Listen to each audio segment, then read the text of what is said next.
मित्रो नमस्कार, मी पुरुषोत्तम आवारे पाटील आणि तुम्ही बघताय कनेक्ट अकोला.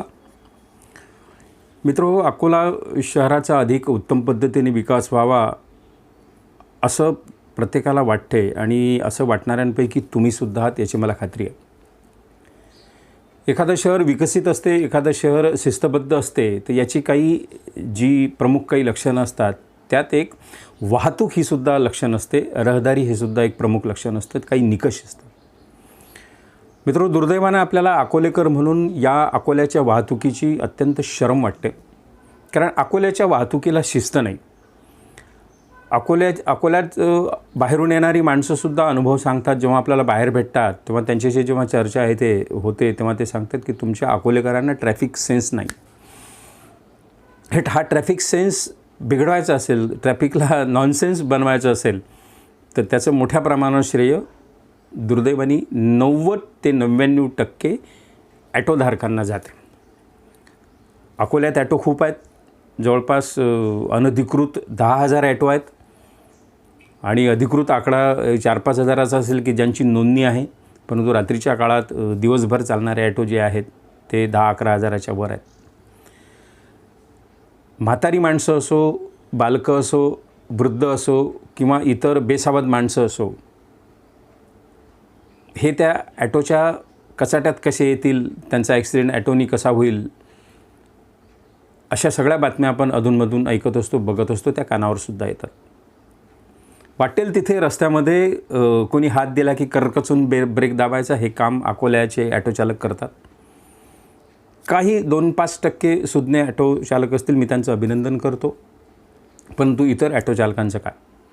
वाटेल तिथे उभं करणं, वाटेल त्या पद्धतीनं रस्त्याची अडवणूक करणं, रस्त्याच्या मधून ॲटो काढणं, मागे कुठलंही वेगवेगळ्या दिशेनं जाणाऱ्या लाईटची सुविधा नसणं, ते ॲटोचे नंबर दिसतील अशा पद्धतीचंही वातावरण नसणं, करकचकनी रस्त्यात ब्रेक दाबला की आपल्या मागे येणारा वाहनधारक हा किती वेगात आहे याचं कुठलंही भान त्या ॲटो चालकाला नसतं आणि एखाद्या त्या ॲटो चालकाची चूक जरी असेल तरी तो त्या प्रवाशाच्या अंगावर धावून जायला कमी पाहत नाही, त्याच्या आईबहिणीचा उद्धार करायला तो कमी पाहत नाही.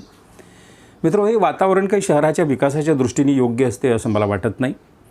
शहर एखादं त्या विकासाच्या एखाद्या मॉडेलशी जेव्हा कनेक्ट होतं तेव्हा हे छोटे छोटे मुद्देसुद्धा यावर अतिशय प्रभावीपणे भर पाडून जातात.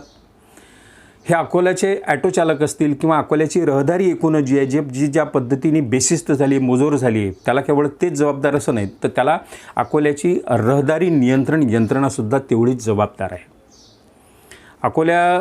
अकोला शहरामध्ये वेगवेगळ्या भागामध्ये, अगदी अशोक वाटिकेपासून तर अकोट स्टँड, तो टावर चौक, इथे जे प्रवासी कालीपिली ह्या ज्या उभ्या राहतात त्यांच्याकडून नियमितपणे हप्ते घेणं, पैसे खाणं आणि ट्रॅफिकच्या नियंत्रणाच्या ऐवजी, रहदारी नियंत्रणाच्या ऐवजी वाहनधारकांना अडवणं आणि त्यांच्याकडून पैसे खाणं याच्याशिवाय काही नवं इथली ट्रॅफिक यंत्रणा करते की नाही याबद्दल मला संशय आहे. मी त्याबद्दल साशंक आहे.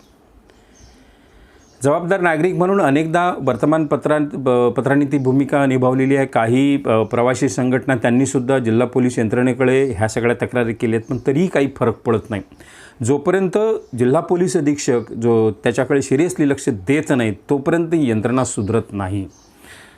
मी पत्रकार आहे, गेली 30-35 वर्ष पत्रकारितेत काम करतो. माझ्या माहितीनुसार अकोल्यातल्या रहदारी पोलिसांना, ट्रॅफिक पोलिसांना, ट्रॅफिकचा जो प्रमुख असेल त्याला महिन्याला जर 5-10 लाख रुपये वेगवेगळ्या पद्धतीने चिरीमारी मिळत असेल तर तो या सगळ्या पैसे गोळा करण्याच्या धंद्यामध्ये अकोल्याच्या रहदारीला कुठे लक्ष देणार, त्याचा पूर्ण सत्यानाश त्यांनी केलेला आहे. कुणी एक व्यक्तीला मी दोष देत नाही. ही यंत्रणा जशी इतकी सडलेली असेल तर माणसांनी काय करावं? जागरूक नागरिकांनी व्हायला पाहिजे, याच्या सतत तक्रारी केल्या पाहिजे.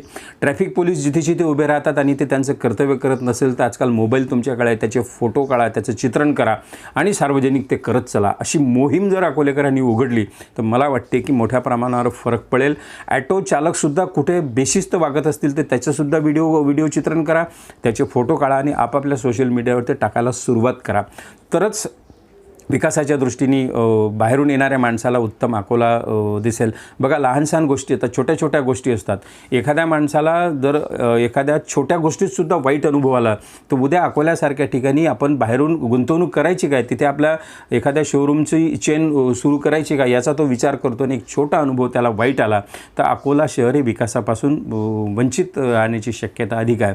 म्हणून मित्रहो, अशा पद्धतीच्या या बेशिस्त अकोल्याच्या रहदारीला शिस्त आणायची असेल तर आधी नागरिक म्हणून आपल्यालाही शिस्त बाळगावी लागेल. आजूबाजूला बघतो, जर एखाद्या चौकात ट्रॅफिक पोलीस नसेल तर सरळ आपण तो लाल लाईट असतानासुद्धा, रेड सिग्नल असतानासुद्धा सरळ वाहन जेव्हा काढतो तेव्हा आपलं भान, आपली जबाबदारी, आपलं कर्तव्य आपण अकोलेकर नागरिक म्हणून विसरत असतो. हेही दुसऱ्या बाजूला लक्षात ठेवा.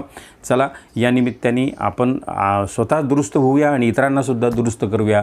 मित्रो, हा व्हिडिओ आवडला असेल तर निश्चित कनेक्ट अकोला या चॅनलला सबस्क्राईब करा, हा व्हिडिओ शेअर करा, लाईक करा. धन्यवाद.